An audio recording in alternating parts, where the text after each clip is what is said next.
As I present, the discussion will focus mainly on these stories related to the teen issues and struggles of high school students might face in their everyday lives. These issues may include anxiety, stress, falling in and out of love, starting at a new school, and making friends. These are just a few of the struggles that are faced in the following books. In each of these books, the protagonist had the experiences the, has had to experience these struggles, which may include mental illness and how they find a way to live a normal life. Within the last few years, many of these books and movies have begun to focus more heavily on the struggles high school students face in their day-to-day lives. Not only are these stories great sells for publishing companies, these stories are also relatable to any audience because let's be real, everyone has experienced these issues and gone through the struggles of being in high school. Many of these struggles can include fighting with friends, falling in love, anxiety, experiencing a death, and even just walking down the hallway at school. High school is a lot to get through. In these three stories I am about to show, there are going to address the struggles that high school teens who are not only struggling to find love, but also suffering from mental illness, and on top of all of that, the stress they have, the stress they still have to struggle to go to school. Ozza Holmes is a 16-year-old growing up in Indianapolis. When it comes to talking to people and making friends, it could be said that she is not very good at small talk. But with her best friend Daisy by her side, talking doesn't seem to be a problem. However, small talk is the least of Ozza's problems when struggling with OCD and anxiety disorder. And to make matters worse, the father of her childhood friend Davis has just gone missing after a warrant has been placed for his arrest. With a $10,000 reward at stakes, it is up to Ozza and Daisy to find where Davis's father is to cash in the reward. The first step in Ozza and Daisy's journey is to travel down White River to Davis's house to find clues on his father's whereabouts. With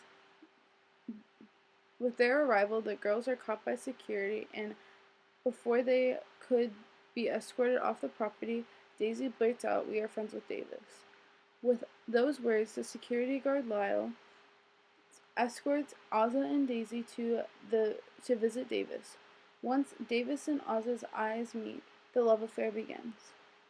With these new found love comes anxiety for Ozza, who is already struggling with the fear of catching C. diff. Will Ozza ever get over her anxiety issues? Will Davis ever find his father? How will the love between Ozza and Davis end? Find out the answers to these questions and even more when you read John Green's most recent book, Turtles All the Way Down. At this time, let's change gears and switch to our next story. Miles is a high school junior from Florida who is transferring into a new boarding school in Alabama. To prepare to send Miles off, his parents plan him a going away party and invite all of his friends. Only having two guests show up for a short time, the reader gets a view of Miles' introverted personality. Moving to a new school is a tough experience for anyone. Having to make new friends and start all new classes can be difficult for anyone, but somehow Miles finds a way to get through it.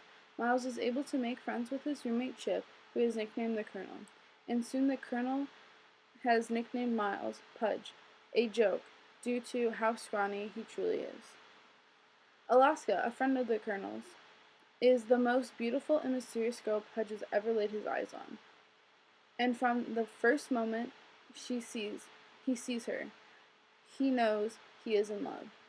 Dealing with the tough classes at his new school, Culver Creek, Pudge spends the majority of his time studying. However, peer pressure gets to him, and Pudge begins taking up smoking to fit in with his new friends in true love, Alaska. Throughout this book, the reader will have the chance to experience with Pudge these events in his life, the first time he hooks up with a girl, and also the way his friendships grow throughout the book. With the story set up with a before and after section, The reader will see how Pudge's life changes and how he deals with these life-changing events in his life. If you are wondering how the story will end, pick up the book Looking for Alaska at the library and be immersed in the life of a typical high school student trying to fit in and make friends. Time for our last and final story. I feel as though many have heard of this story, considering it has recently been made into a movie. But enough of that, let's begin. Quentin is a high school student who is madly in love with his childhood friend and neighbor Margot. Over the years, Margot and Quentin's friendship has drifted, and they hardly speak. When the story begins, there is a glimpse into the life of Quentin, friends with the band kids and whose biggest problem is whether he is going to prom or not, while Margot is a mysterious girl who hangs out with the popular kids and lives for adventure. It has been a few years since the two old friends have spoken, and the only thing Quentin knows about Margot is the rumors he hears spread around the school. Until one night, everything changed. Margot shows up at Quentin's window, ready to embark on an adventure, just the two of them. Margot was ready to go get revenge on those who had wronged her, and she needed Quentin's help. After a fun night of mischief, Quentin wakes up to find Margot has disappeared, and this is where the adventure begins. What happened to Margot? Will Quentin be able to solve the mystery and find the girl of his dreams? Find the answers to all of these questions and more by reading Paper Towns by John Green, which can be found at the local library. Thank you for taking the time to listen to this book talk. I hope you pick up these books at the library. Have a nice day. Bye.